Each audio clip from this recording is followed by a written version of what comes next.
how quantum computing speeds up calculations. The word quantum comes from the Latin word quantus, which means how much. In physics, it refers to packets of energy. It was Max Planck who first proposed that energy comes in packets called quanta, and Albert Einstein applied this idea to light, showing that photons are energy quanta. In the quantum world, particles don't always behave like individual objects. When no external intervention or measurement is done, they behave like waves. The particle's wave function describes the probability of finding it at a certain location, and all possible probabilities exist at the same time. Quantum computing uses these probabilities for parallel computations by assigning them values and performing parallel calculations on them. This quality of quantum computing is called superposition. A probability wave forms interference patterns similar to those seen in water waves. A wave function will have constructive interference where the probability of finding the particle is high, and destructive interference where the probability is low. During the computation process, the stronger probability's interference can be amplified, refining the outcome toward the correct result.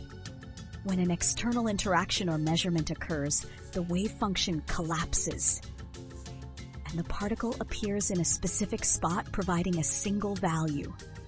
Parallel computing significantly speeds up calculations compared to classical methods. While classical computers use bits that are either 0 or 1, quantum computers use qubits, quantum bits, that exist in a superposition of multiple values at the same time. Qubits can be natural or artificial. Natural qubits include particles such as photons, electrons, or certain atoms. Artificial qubits are specially engineered systems like superconducting circuits or trapped ions, designed to behave like controlled quantum particles. Here are a few ways, for example, to create superposition. A photon can be placed in superposition using optical tools like a beam splitter. The photon travels down two paths at once until it's measured. A chlorine atom can be placed in superposition by exciting it with precise laser pulses, placing it in a superposition of two energy states without collapsing its wave function. An artificial superconducting qubit can be placed in superposition by applying a short microwave pulse, which nudges its energy state into a quantum superposition of 0 and 1.